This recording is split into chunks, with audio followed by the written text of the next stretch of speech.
We have a few seconds. Perhaps you could turn off your cell phones.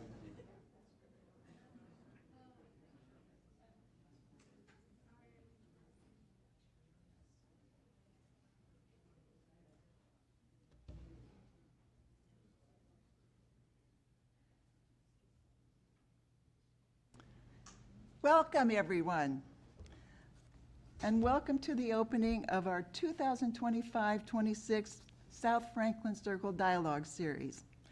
Our purpose is to offer stimulating forums designed to inspire and inform our South Franklin Circle community and the community at large in person as space allows. We're delighted to have so many new South Franklin Circle residents here this evening, as well as those of you who are live streaming on YouTube. And we find it very refreshing to welcome everyone to a speaker who directs and manages a significantly large dialogue-like forum for the entire Northeast Ohio community. My name is Pauline Ramig, Chair of the South Franklin Circle Residents Dialogues Committee. And I am most fortunate to have committee members who are critical to the smooth operation of our dialogues. And it's my pleasure to introduce them. But please hold your applause until I have named them all. John O'Brien, Vice Chair. Ann Gillespie. Carol Markey. John Yankee. Sylvia Yankee. Go ahead and stand, Carol.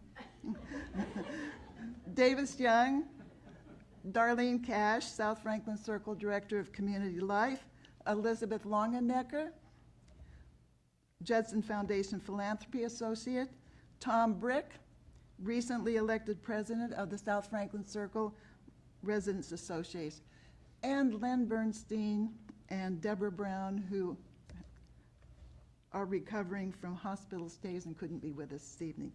Thank you.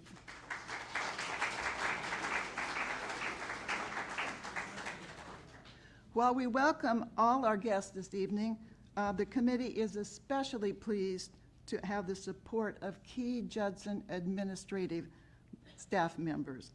So please hold your applause until I've named them all. Kendra Erdzig, President and CEO of Judson Senior Living. Nancy Satula, Executive Director of South Franklin Circle. Beth Imbrescia, Vice President of Judson Foundation. Laura Mosley, a new Judson Staff Foundation member. And Sean Heron, who's back in the AV room, and he will be doing the live streaming this evening for the YouTube. We are grateful for your unwavering support of Dialogues. Thank you.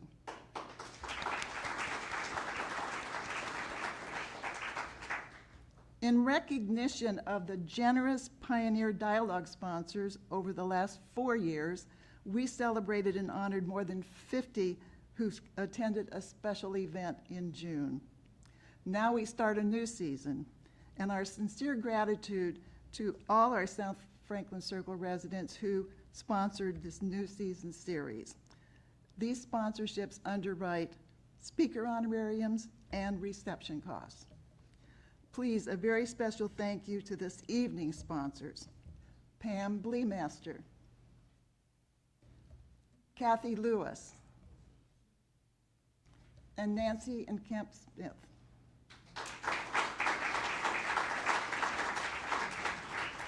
Following today's presentation, we will break and move to Q&A. I'll be ready with the mic, and especially since we have viewers on our live streaming YouTube, wait for the mic, then state your name and ask your question. And now it is with great pleasure that I bring Kathy Lewis to the podium because she will introduce our speaker this evening.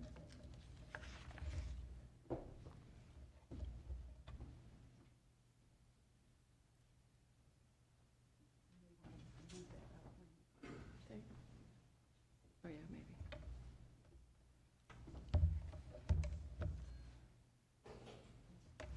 Good evening. It is my special privilege to introduce you to Dan Moulthrop tonight. He heads Cleveland City Club, Formed in October of 1912, it is our nation's oldest continuous free speech forum. Here is what they say about themselves. Quote, "We create conversations of consequence to help democracy thrive." When I asked Dan what he would like me to say about him, his response was, "Just tell them I like to stir things up." This is not just an off-the-cuff quip. The City Club takes on the tough issues, and Dan's leadership is all about hearing and listening and working to highlight the truth. I'm very proud to introduce Dan Moulthrop.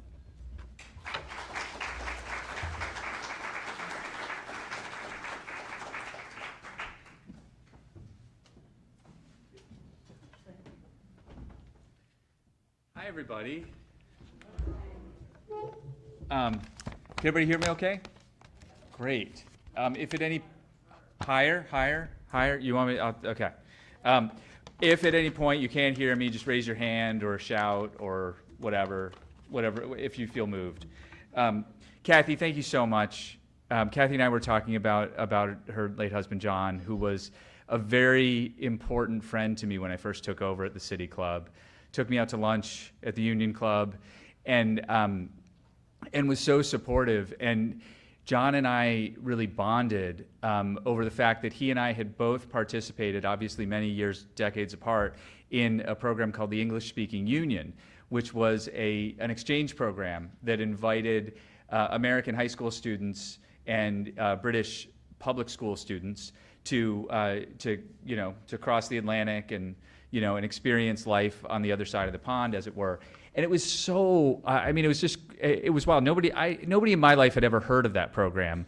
And then to have lunch with John and to learn that he had been an exchange student in the same program was just a total delight. But John was just fantastic. So, Kathy, thank you. I remember him very fondly. And thank you also, Kendra and Pauline, to the committee members, the sponsors this evening. I'm really, really grateful to be here. I'm so glad to be here. It is so great to see all of you and to know that this audience is friendly.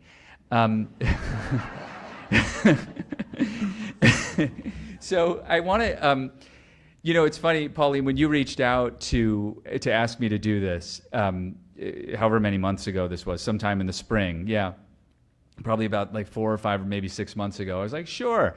I'm sure there'll be something to talk about. And lo and behold, it's been if you just took the events of the last week, right, or the last 2 weeks, there's been a lot to discuss when it comes to dialogue, democracy, freedom of speech, and the way forward for our communities and our nation. But if you take a step back and really think about all of what's been happening over these last 9 months, or these last 9 years, right? It's been, there's just quite a lot. We're stress testing the whole system of democracy right now. So I'm gonna talk about a few different things today, and I hope to kind of weave together some of my thoughts about what's happening with democracy right now and what I believe the future may hold for us.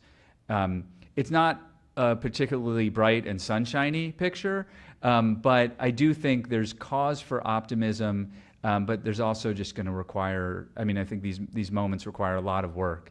I stood on this stage about probably 11 years ago when Joan was running the dialogue series, or with an iron fist of Joan Brown Campbell, and it was such a different time. There was so much more optimism then.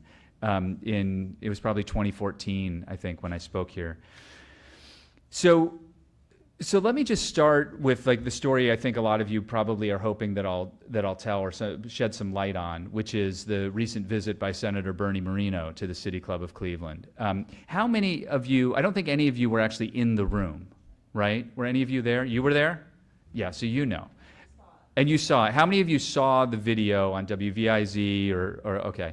And then how many of you heard it on the radio? Okay. So, okay, so about half of you have some exposure, and some of you are like, why does he want to talk about Senator Marino? So when Senator Marino was senator-elect, I've known Bernie. I'm going to refer to him as Bernie, if that's okay with all of you. I've known Bernie for a long time, because before he became interested in politics, he was just a business leader in the civic community downtown in downtown Cleveland, like many, like all sorts of people that who have played that kind of a role. Like Dick Pogue or Peter Raskin or Paul Clark and all of these other folks who have helped to make our community better by just stepping into leadership roles. And so Bernie and I have worked on things together in the past, and he's spoken at City Club. And so when he was elected, I texted him and I said, hey, congratulations, we'd love to have you at the City Club. He texted me right back, and he said, absolutely, the only county I didn't win was Cuyahoga County, and I need to change that. So I really want to come, probably in the first quarter.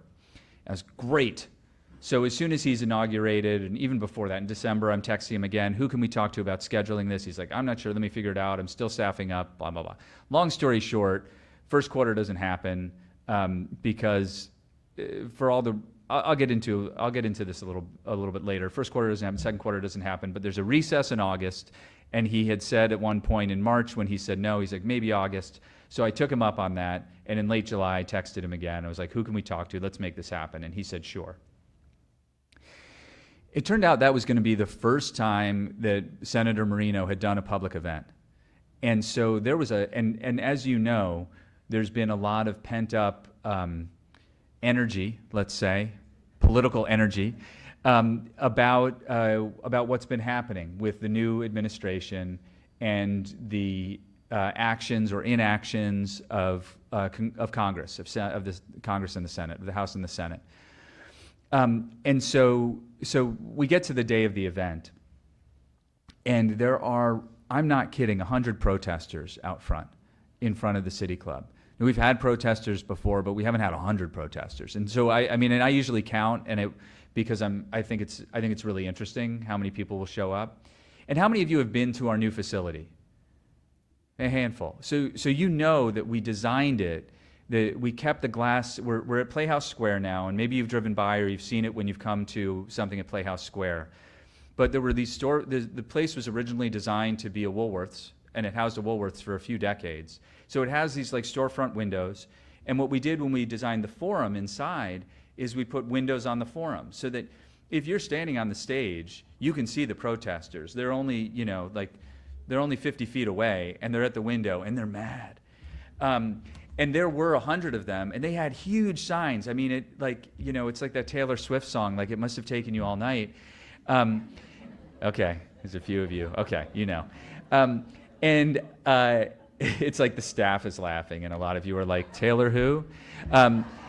Okay. So there was, like giant signs that required 3 or 4 people to carry, and they were literally like parading them across the windows. And then anyway, it was a lot.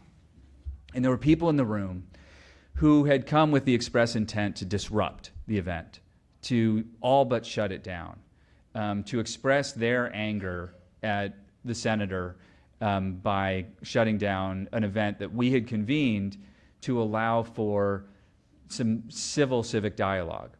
And those of you who heard it on the radio or watched it on WVIZ or online or were in the room know that at halfway through I paused and I said, could everybody please take a couple of deep breaths and remember why we're here? To listen, to learn, and you don't have to like the answers. And if you can't handle the answers, you can leave, and if you want a refund, I'll refund your ticket.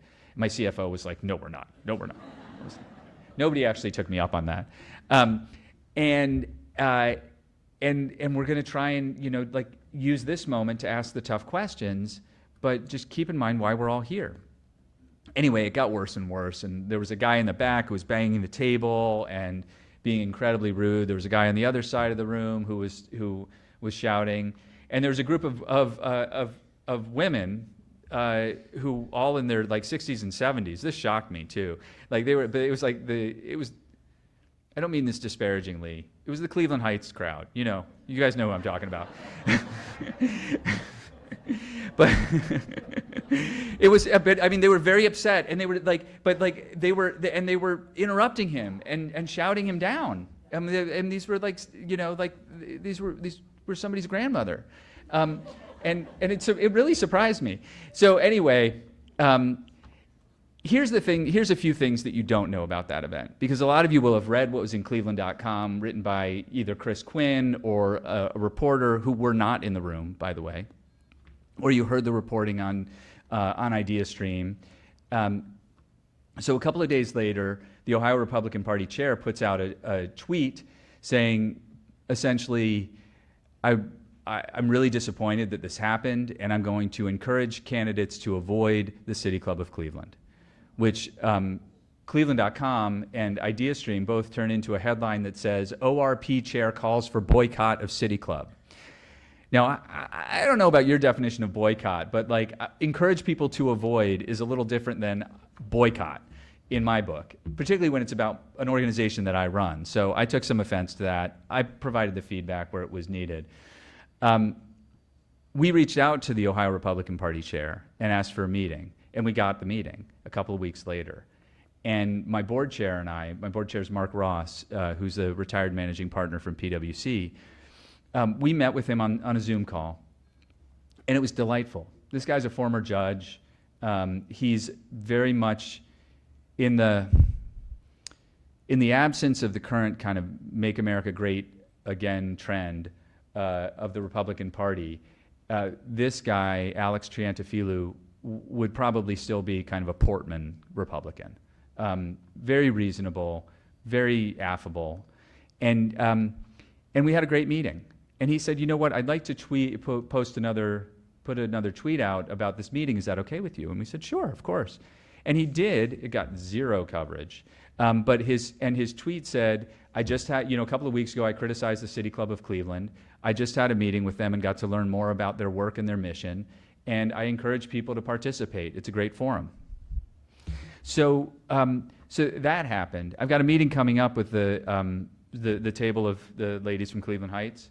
And I reached out to them in hopes of opening up a dialogue so we could, basically what I said was I want to create an opportunity for us to make room for one another's missions. Because their mission, there we go. Okay, because their mission, I'm so sorry. In the back, they're like, their mission and our mission, I think there can be overlap, there can be room, but not if one of us is trying to completely shut the other down. So that story, those are, I'm really delighted to be able to share with you some of those behind the scenes, like what was happening. And it will not surprise you that the events of that day continue. We had a board meeting on Monday, and we spent about 20 or 30 minutes talking about kind of how we're responding to this trend. It is a national trend. It just showed up at the City Club, and it's really an international trend. And it's connected to the cancel culture that you all have heard about, and that is happening has been happening on campuses for more than a decade, for much longer than that actually, and has happened in the U.S. House of Representatives very famously when a congressman shouted during the State of the Union that Barack Obama he said, "You lie." Right? This is all of the same piece, right? These are all pieces in the same puzzle. So anyway, let me talk about. I'm going to spend the next chunk of this talk talking about some threats to democracy that I've become very, very aware of, and I've seen show up at the City Club of Cleveland. This cancel culture trend. I think of it as a politics of both demonization and grievance. We talk about a politics of grievance a lot, and I think we've seen that from Democrats and Republicans. We didn't used to see it a lot from Republicans, but the new version of the Republican Party is definitely. If you need to switch to the mic that's on my lapel, just let me know. You're fine. Okay. The new this new iteration of the Republican Party is very much about a politics of grievance and on both sides there's this demonization. We are not able to, it is, let me say we're not, no, I don't want to say that, because I do tend to be an optimist by, my genetic disposition. But it is very difficult to get people to focus on common ground, on understanding, because there are so many trends and so many reasons why people want to really paint the other side, whichever side that is, as being distinctly anti-American, as having, and I think we all know, whether we are on the right or the left, we all know that feeling that so-and-so doesn't like this country. They don't share our country's values. They don't understand the vision of the Founding Fathers. They don't understand what it was we fought the Civil War for, right? These are not new trends in American history. But there's a whole bunch of trends coming together right now that make all of this everything in this moment extra challenging. This politics of demonization and grievance is one of them. And I think about that in opposition to a politics of action, a politics of abundance, and a politics of accountability. One of the complaints I heard from every side, nobody was happy. Well, very few people. Some City Club old-timers like Bob Lustig were really happy with me, like, you did a great job, Dan, keep it up. But mostly like people a lot of people were very unhappy with me on every side. And the challenge that a lot of people put to me was, why don't you fact check? Why don't you fact check your speakers? Bernie Moreno was lying. It's like, well, I mean, lots of people lie. But we don't think it's our job to fact check at the City Club. What we do at the City Club is to create we have the platform, we steward the platform, and every one of those people who was heckling and trying to shut the event down, every one of them could have fact-checked what he was saying. They could have done it from their phones. And they could have then gotten up in a civil manner during the Q&A and said, Senator, a few minutes ago, you said that Medicaid, we're going to be spending more on Medicaid over the next 10 years than we ever have before, blah, blah, blah, blah. Right? They could have fact-checked that. Like anybody could have, nobody did. And that's what I mean by a politics of action and accountability. Like that could be the way, rather than just shouting or trying to shut down an event. A part of this politics of demonization and grievance that I see on both the right and the left is that both parties appear to me to have been captured by the extremes. On the right, it shows up in a very obvious way. Right, and you could see it over the last week with Jimmy Kimmel. And I'll come back to the Jimmy Kimmel example and free speech in a second. But there is a way in which the entire Republican Party has been captured by, and I won't say it's by Trump, it's more Trumpism, it's more MAGA-ism, if that's a thing. And it's beyond the control of any one person at this point. So I think if you were to ask any of the moderate Republicans who left office, who resigned from office, if you were in a room with them, quiet room, you said, what was really going on there? They would tell you that they fear for their lives. Their appointed judges, Dan Polster, another great speaker for you at some point, Judge Polster sat on our stage a few weeks ago and talked about the death threats that federal judges get routinely these days. They come in the strangest forms. It is a very subtle death threat when somebody sends a pizza delivery, an anonymous pizza delivery, to your adult child's home. The message is, we know who you are, we know where you live, and we could strike at any time. So if, for instance, hypothetically, Rob Portman were still in office and hypothetically wanted to take a stand against some policy coming out of the White House that he disagrees with, that he feels is immoral, he runs the risk of having death threats sent to his entire family. And we know, too, that whether it is on the right or the left, sometimes these death threats are real physical threats. On the left, there's a purity test often regarding where you stand on things that may not have anything to do with domestic policy at all, where you stand on certain international issues, and a purity test on whether you would countenance having somebody you disagree with have a platform to speak. It's very challenging. So there's a number of people, and I count myself among them, who I think have become politically homeless. There is no party that represents the vast middle of moderates, people who just want to get through the day, build a great life for their family, and by the way, have to stop at Heinen's on the way home. Right? Like, all of this is happening, and like, I've still got to get my child to soccer practice. Right? So that's hard. And the politics, this political homelessness, and just for the record, like, you could look me up on like the Cuyahoga County voter database if you wanted, and you would see that I have party jumped back and forth, mostly because I don't align myself, I don't feel aligned with any party, but I'm very interested in voting in primaries because I think that's where your vote actually matters. This political homelessness is also connected to a deeper kind of homelessness of the heart, or Vivek Murthy, the former Surgeon General, put out a report in 2024 or 2023 about loneliness, about what he referred to as an epidemic of loneliness. And I want to share just a few statistics with you from that report. This blew me away.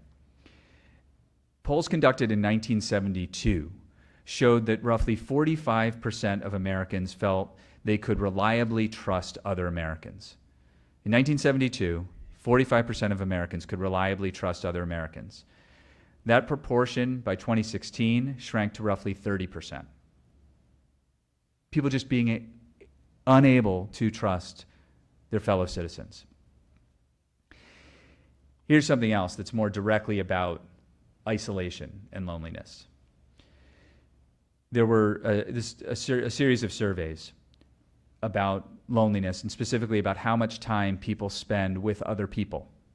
It's not a problem here. South Franklin is here like to solve that problem, and you do such a good job. All of Judson does such a good job at that. But the rest of the nation doesn't have Judson. The amount of time respondents engaged with friends socially in person decreased from 2003, when people spent 60 minutes a day, roughly 30 hours a month, decreased from 2003 to 2020, where they spent 20 minutes a day, 10 hours a month with other people. 20 hours a month, less than an hour a day with other people. This decline is starkest for young people, ages 15 to 24. For this age group, time spent in person with friends reduced by nearly 70% over 2 decades, from roughly 150 minutes per day in 2003 to just 40 minutes per day in 2020. And that was before COVID. That's terrifying. So I think the loneliness epidemic is connected to the challenges for democracy.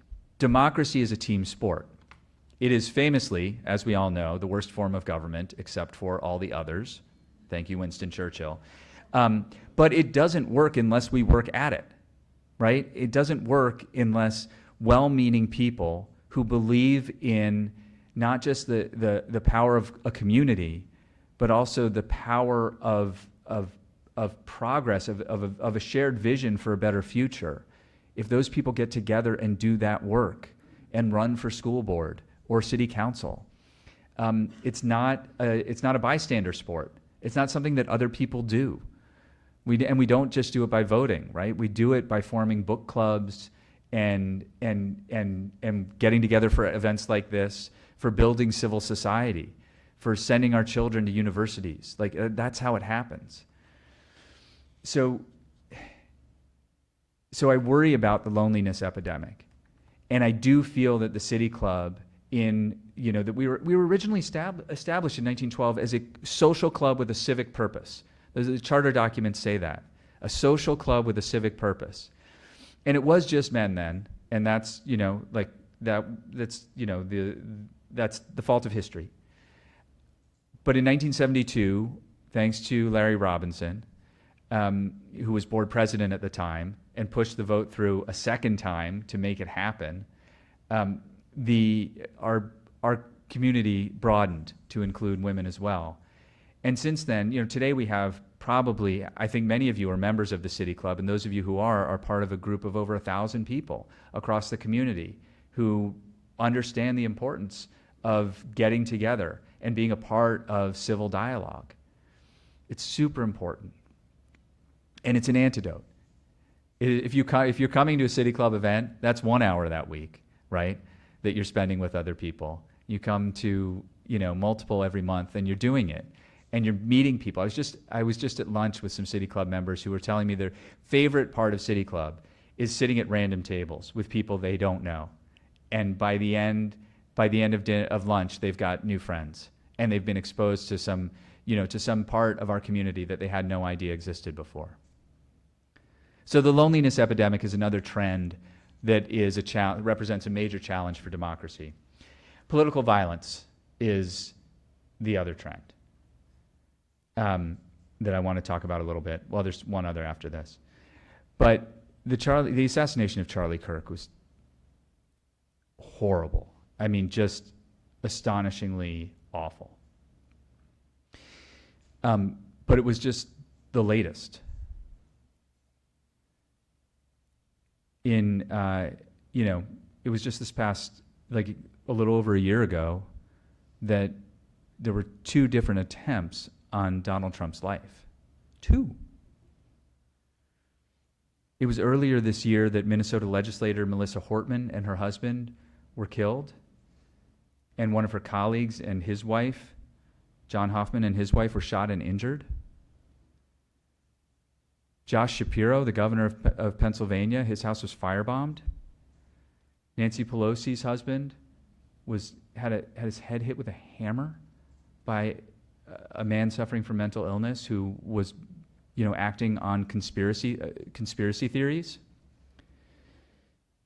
Steve Scalise, who at the time I think was minority whip, in 2017 was shot while at softball practice with his colleagues from Congress. And the guy had a list in his pocket of other targets. I was born in 1973, so I missed the political violence of the 1960s that all of you, I'm sure, remember vividly. But in the 70s, when I was growing up, and in the 80s, when there was an assassination attempt on Ronald Reagan, all of this still loomed large in the public's imagination. There were these 2 big threats when I was growing up. There was, political violence was one that just sort of loomed out there, because you knew Martin Luther King's assassination, Bobby Kennedy, John F. Kennedy. My parents would talk about these things. And the other was, of course, the threat of nuclear annihilation that, that was everywhere. But this trend of political violence, this new iteration of political violence, it is something our nation has seen before. It feels different because for either one of 2 reasons, and I don't know which one it is, either because it is different or because we've grown unfamiliar with it.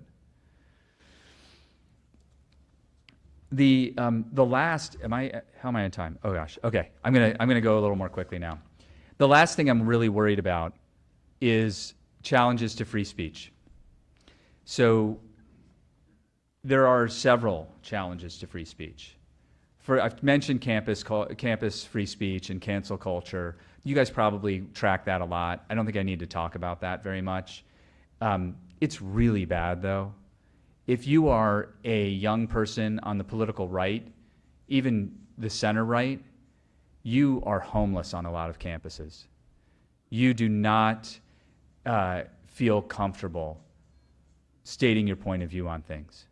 And that's a real problem, because these children, these young people who are in college, who have been in college, over these last 10, 15 years, these are the people who are now young adults who are politically homeless, or maybe they're growing more and more extreme in their political views. So the cancel culture on campus is a problem. It is a subset of a broader problem around free speech that I think the story I shared about Bernie Moreno's visit to the City Club demonstrates. There's this complete lack of a shared understanding of what free speech is today. We believe at the City Club that free speech isn't your right to say whatever you want, whenever you want. But the way we practice it at City Club is we invite people to the stage to share their views. And they have a chance at free speech, to exercise free speech there. And then during the Q&A, in a civil, orderly fashion, the community has their chance to exercise their free speech rights. And in doing so, we create this dialogue that often is very illuminating. But that can't happen if there's a heckler who shuts it down or makes it impossible for people to listen. And so that's a real challenge that faces, if we're facing that at the City Club, it's happening everywhere, right? So you see this in public meetings at county council or city council. You see this in so many places today, and it's a major challenge because we've forgotten what a shared commitment to freedom of speech actually looks like. The Foundation for Individual Rights and Expression, by the way, this is important. They're called FIRE. They used to be the Foundation for Individual Rights and Education, but they broadened it a little bit. They do a survey every year about the state of free speech on college campuses. And this is insane.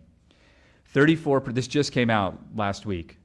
34% of students say that using violence to stop someone from speaking on campus is acceptable, at least in rare cases. 1 in 3 students. That's up 10 percentage points from 4 years ago. 72% of students say that shouting down a speaker on campus is acceptable, at least in rare cases. 72%. That's practically 3 in 4. I mean, that's insane. And we think like, oh, the young people these days. Young people, 5 years from now, these are professionals in the workforce, running for city council. But back to the other point about being a conservative on a campus that leans left, which is to say like 95% of the campuses in our nation. Approximately 25% of students report self-censoring with either fellow students or in the classroom. And only 27% of students today trust administrators to manage these challenges appropriately. Before you think, oh gosh, America's broken, it must be better in Canada. No. Quebec is currently considering a law focused on, quote, strengthening secularism that would ban some forms of public prayer. Like, what? Like, that's insane. Can you imagine? Can you imagine if your church was hosting a vigil in a public place after a school shooting, that might be banned? Or if your mosque was doing that? Also in Canada, an Irish hip-hop group called Kneecap is being banned from the entire nation because of pro-Palestinian lyrics and pro-Palestinian activities. Surely it must be better in Britain, right? In England, an Irish comedian, Graham Linehan, maybe some of you heard about this, was arrested at Heathrow by 5 officers for tweets that he posted, things he posted on Twitter that were anti-trans. Now, I don't agree with Graham Linehan. I'm not going to pretend that that's great discourse or anything like that. But 5 police officers for tweets that he posted 4 months ago? What is that about? It's everywhere. So I want to close it out a little bit here. In 1968,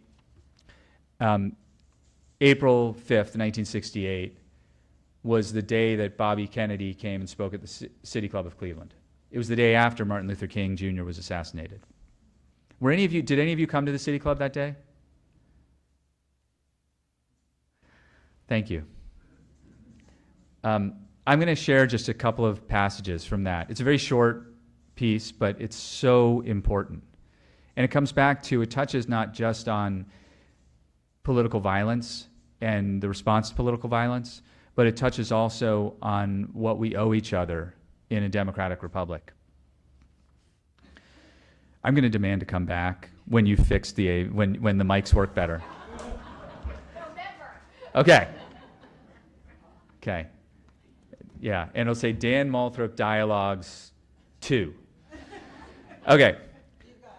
Whenever any American's life, this is Bobby Kennedy, as I said, whenever any American's life is taken by another American unnecessarily, whether it is done in the name of law or in defiance of the law, by one man or by a gang, in cold blood or in passion, in an attack of violence or in response to violence, whenever we tear at the fabric of a life which another man has painfully and clumsily woven for himself and his children, whenever we do this, then the whole nation is degraded.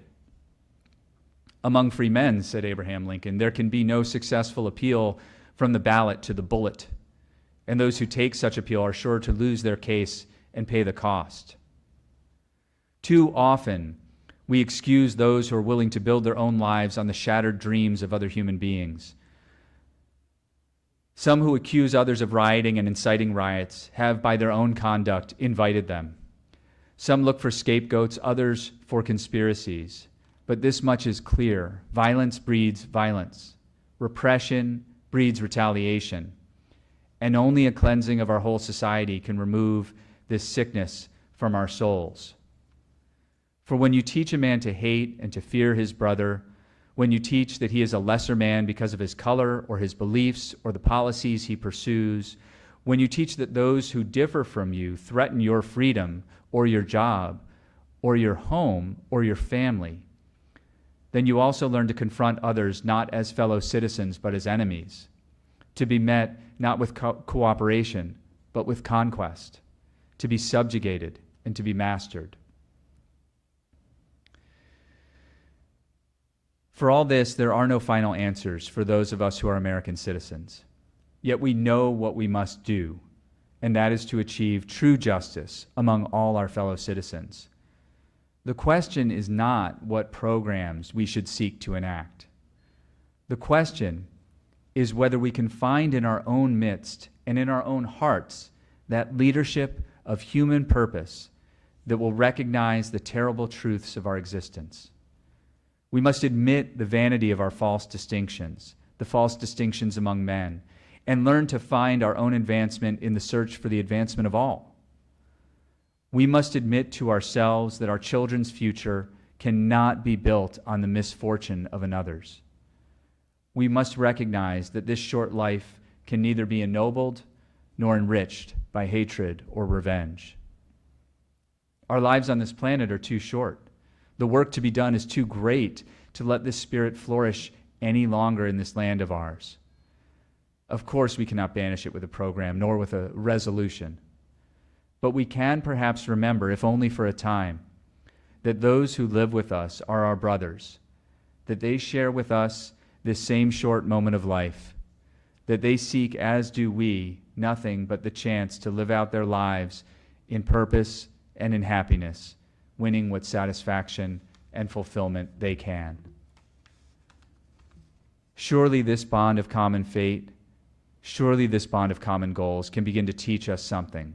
Surely we can learn at the last to look around at those of us, of our fellow man, and surely we can begin to work a little harder to bind up the wounds among us and to become in our hearts brothers and countrymen once again. That's Bobby Kennedy, 1968. That's the end of my speech. Thank you.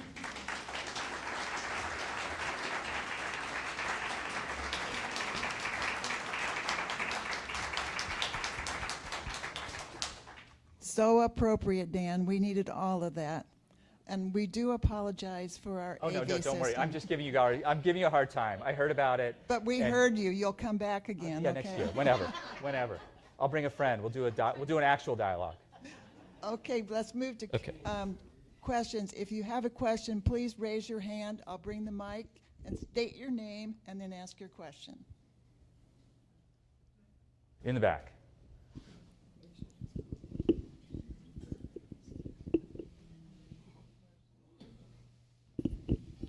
John Sharp, and I'll keep it short as In City Club fashion. City Hall fashion. An additional divide that I'm beginning to see that's talked about some is people moving out of red states to blue states or vice versa, because whether it's because of abortion laws or other laws that divide us, gun laws and et cetera. You have a comment on that, and do you have any optimism to give on that? Thank you, John. I think that's a problem. I don't think it's a recent phenomenon. The more troubling recent phenomenon is this: I'm giving up, I'm moving to Italy, which is what a good friend of mine told me. He lives in Texas right now. And I guess he's got access to an Italian passport because of family or something like that. And I don't think I would say this to him directly because I don't want to get in his head, but I feel like that's abdicating our responsibility. I also feel like it's probably not that much better anywhere. You just might not understand the politics because you're in Italy and you don't speak Italian. But more importantly, I mean, Giorgia Meloni, who's the prime minister, is a fascist. I mean, she's part of the fascist party, or like the party that came from the fascist party. So I can't imagine it's really like that much better. But I really think it's abdicating our responsibility. I mean, back to what I was saying before about democracy being a team sport, and community is a team sport. It's hard. It's really hard to have these kinds of conversations across difference and to feel that the policy being enacted or the law being being legislated is that feels like a threat is something you can live through. And a lot of this is sort of like easy for me to say, right? Because I'm a white male, cisgender white male, right? I'm Jewish. I don't know how many of you know that about me. It's not obvious because my name is Moulthrop and not Goldstein like my uncle. But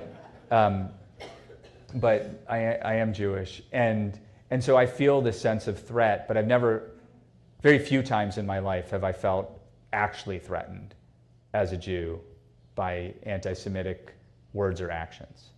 It has happened, but not in any way that it's terrible. But I mean, honestly, sure. Like if Ohio suddenly became like there was a real hugely anti-Semitic movement in Ohio that was, truly taking over the legislature and government and the forms of control over populations, yeah, like I would definitely consider moving if it was a threat. But it's very hard. I mean, I don't begrudge anybody's decisions. Like, the people have to make up their own minds and figure out how they will, painfully and clumsily weave a life for themselves and their family, as RFK said. It's just unfortunate. I want there to be more room for difference and more room for understanding that your point of view, where your point of view differs from mine, is not a threat to my existence. Because it's just a point of view. It's not it's like the governor, Spencer Cox of Utah said last week, words are not violence. Violence is violence. But your point of view shouldn't be a threat to me. It should be actually like a reason for curiosity so we can see each other as brothers. Yeah, thank you. Another question? Do you consider an implied serious threat freedom of speech? I'm sorry, I don't think I understand the question. Say again? I didn't understand your question.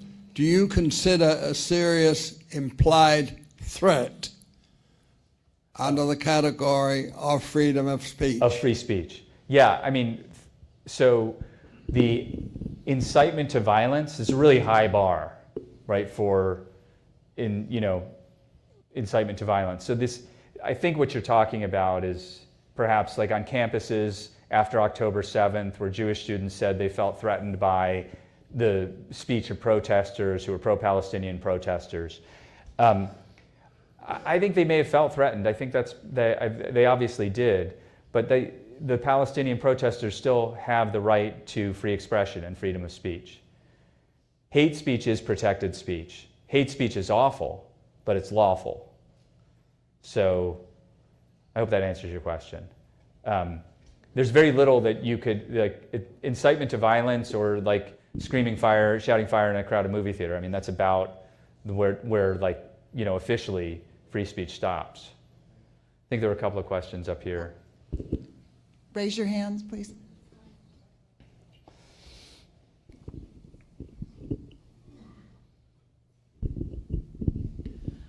Misinformation, Nancy King-Smith. Hi, Nancy King-Smith. Thanks again. Misinformation is also free speech. Yes. Isn't that crazy? It is crazy. And so let's suppose you're talking to a group of college students, and I'm sure you have, about dealing with this stifling of the political right on campuses. And you're trying to give both sides some counsel in how to manage this problem, including how to manage misinformation as well as difference of opinion. You've given us some hints, but what do you say to these college kids? So I tend to like lean into the Louis Brandeis sort of point of view that the appropriate response to speech we don't like is more speech, and would say that verifying information in this day and age is probably the most important thing you can do. Before you go repeating information, make sure that you know that it's true. There's a really interesting distinction that's been made recently between misinformation and disinformation. Misinformation is incorrect facts that you are sharing, but you don't know that they're not true, right? You're just sort of like, well, somebody told me that the COVID vaccine doesn't work, and so I'm telling other people it doesn't work. It works, by the way. Disinformation is, I know the COVID vaccine doesn't work, but I'm going to tell you it doesn't work because I just want to get in your head for whatever reason. So it's sort of like the difference between, with libel law, there's like a thing around like actual malice. It's like misinformation with actual malice, I guess. And there are people, we know that that's happening, right? That there are these disinformation campaigns that are run out of, Russian intelligence services trying on American social media platforms, right? That is a thing that's happening. There's Chinese intelligence services doing the same thing. So we just have to be really careful. These outside, these external state actors are very interested in destabilizing American democracy, because a destabilized American democracy is a less stable world, which creates more opportunity for them. Jack Wilharm, thank you for coming. It's, Thank you for having me. very illuminating. On the subject of education, I have the feeling I've formed over a number of years that the younger generation or two have not been educated in the form of government that exists in this country. I agree. They look to DC to solve every problem, be it minute or major. Yeah. Well, the answer is maybe, well, you can answer the question. Are people taught today what the federal form of government is, or is that something lacking in general in our school systems? I think you're absolutely right that it's lacking in our school systems, and it's lacking also in just the media ecosystem and the way that we talk about how problems get solved. If you have a problem here, these ladies in the front are going to be the ones to solve it, not Donald Trump or Senator Bernie Moreno, right? And if you have a problem downtown, right, it's the mayor of Chagrin Falls, or more likely the city council, who's going to be your friend on that. So people forget that. I was listening to this interesting podcast, the Ezra Klein podcast on the New York Times puts out. And he was talking, Ezra Klein is very much on the left, on the political left, but he's not extremely left. He's very thoughtfully left. And he was talking with Ben Shapiro, who was very thoughtfully on the right. And they were talking about how, the maxim when I was growing up was that all politics is local, right? That was Tip O'Neill's big contribution to conventional wisdom, right? Well, it's not anymore.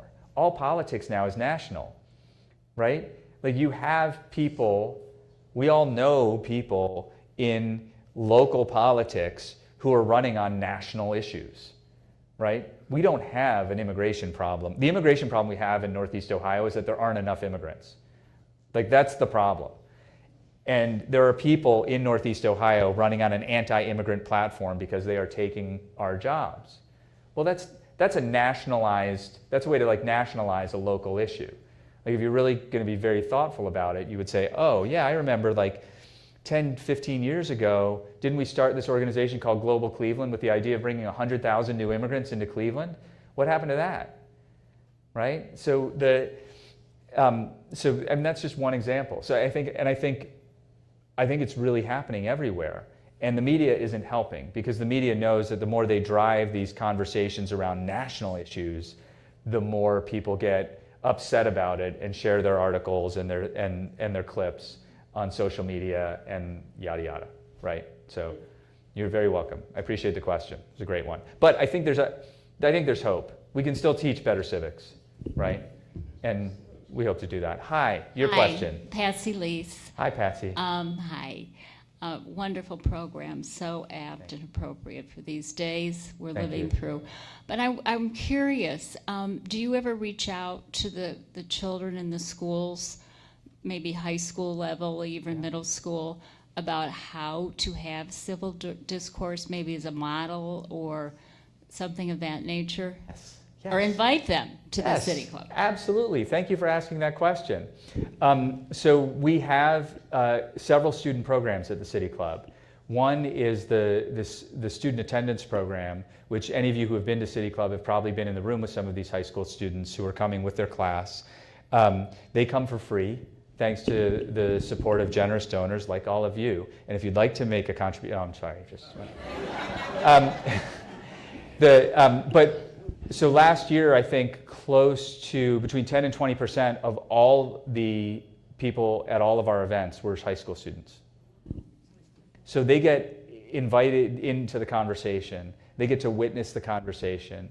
I think it was at the debate that we had, was that a year ago or 2 years ago, about the abortion issue that was on the ballot, the reproductive rights issue on the ballot, that won and is now in the Ohio Constitution. And there were students in the room, and afterwards they commented, I didn't know that you could have debates where there was so much disagreement and nobody was shouting. So this is exactly what we do. And Alan Davis, who ran the City Club through the 70s and the 80s, he's the one who started that student program. It's very important. Although I'll say too, like in the 20s, I think, the City Club first started doing City Club out in other places beyond downtown, and they went to East Tech High School and other places. So that's one program that we run. We also run the City Club Youth Forum Council, which invites high school students from across the region to come together on a regular basis to plan City Club programs for other high school students and a general audience as well. So if 20% of our audience is generally students at other events, in the Youth Forum Council events, just 20% is adults, civilians, and the rest are all students, which is really cool. And they moderate the programs, they write the introductions, they learn the whole thing. They do the whole thing. And literally, people are asking me like, oh, who's speaking at this youth thing? I'm like, I don't know. I'm not telling, like they are booking it, they're doing it all themselves. It's so much fun. And they do such a great job. We also do the high school debate championship. Every now and then in March, once a year in March, you'll tune into the Friday Forum on WKSU and you'll be like, why are these people talking so fast? I can't understand a thing that they're saying. It's because they're high school students and doing a Lincoln Douglas debate and they're trying to get every point in they can. It's a specific style of debate, but we do that, and that's another great example. These students are so amazing. They don't know until 10 minutes before the debate which side of the issue they're going to have to take. In the back, we flip a coin, and then and then one of them wins and is like, okay, I'm pro or I'm against or whatever. Affirmative, negative, that's how they do it in Lincoln Douglas. So, and then we have a free speech essay contest as well that was endowed by Hope and Stanley Edelstein. And so that's another way. And we come up with a different topic every year. We usually have high school students write the topic for us so that, it's probably going to be, this year, my bet is on an AI-related issue, right? Wouldn't that be interesting? Okay. Are we at time? I want to keep talking with you guys. You guys are so great. This was so much fun. Well, You'll have to have me back. All the reasons. Just kidding. Pauline, thank you so much. This was so enjoyable, and I would just like to say, if any of you are coming to City Club anytime soon, if you're there and I'm there, please say hello. If you're not and you have ideas about speakers, you can email me. My email address is on the website. We'd love to hear feedback and ideas. If you send me an idea, send me also, the best ideas are the ones that come with connections to the people. So don't just tell me, Hillary Clinton really ought to speak. I know Hillary Clinton ought to speak. But if you know Hillary Clinton, if you have her email address, let's talk. Okay. Dan, I just can't applaud you enough. This was such a relevant, and to kick off our season with this was wonderful. Well, I really appreciate the opportunity. Thank you so much. Thank you all. Thank you. And now let's move to the community center for our reception. And maybe Dan will be there and you can ask him some more Happily, questions. yes. Thank you.